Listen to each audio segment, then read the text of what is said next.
wabarakatuh. Saya Susilawati dari mahasiswa PPG dan Z Angkatan 2 UNES bersama Bapak Sutresno sebagai Kepala Sekolah mau mewawancarai terkait hasil asesmen tahun 2002-2023. Gimana Pak hasilnya Pak? Ya, terima kasih. Untuk hasil asesmen SMP 2 Tambak Romo tahun pelajaran 2022-2023 sekolah kita yang terburuk adalah di literasi dan pembelajaran. Jadi pada kesempatan ini yang kita titik beratkan pada anak-anak adalah di tingkat literasi dan pembelajaran. Jadi itu yang hasil asesmen sementara tahun 2022-2023. Cuma itu Pak? Iya, ya hanya ada 2 yang lain.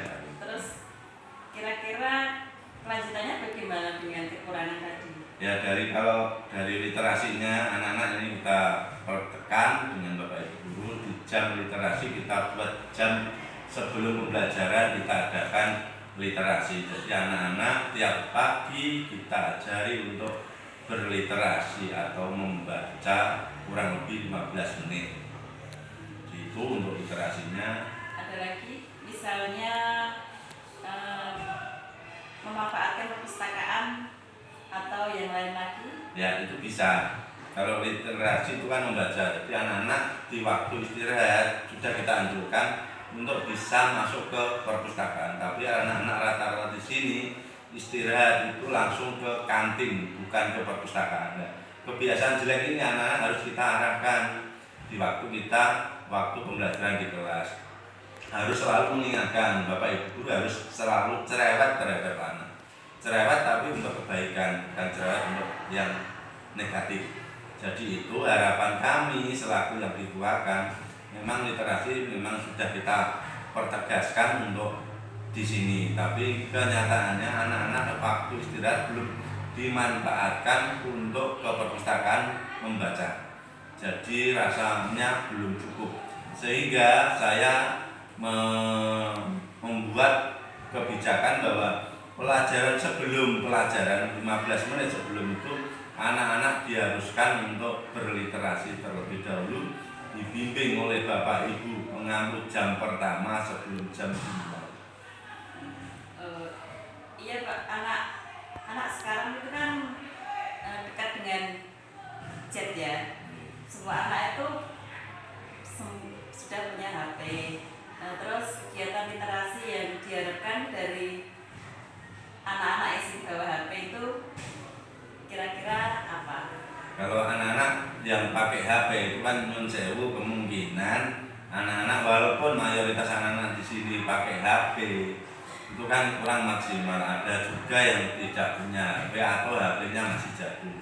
Itu juga kita kasihan. Sehingga kalau buku di perpus harus kita manfaatkan. Karena perpus adalah sumber dari segala sumber ilmu. Sehingga pemahaman kita tularkan kepada anak bahwa membaca itu tidak sulit.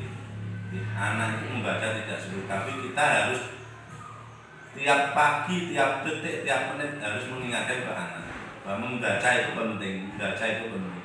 Jadi menuntut ilmu itu tidak dari Bapak Ibu Guru, tapi juga terdapat atau bisa terjadi dari anak gemar membaca itu juga nanti akhirnya anak itu menjadi pandai karena banyak ilmu yang terserap.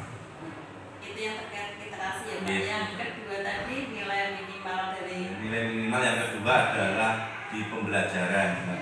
Pembelajaran di sini itu disebabkan ada beberapa faktor, dari faktor anak karena anak merasa jenuh atau anak sudah merasa bosan. Tadi yang kedua yang disebabkan oleh Bapak Ibu Guru.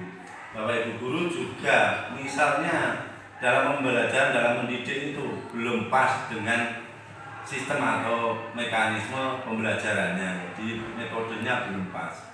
Sehingga itu juga menyebabkan pembelajarannya masih minim.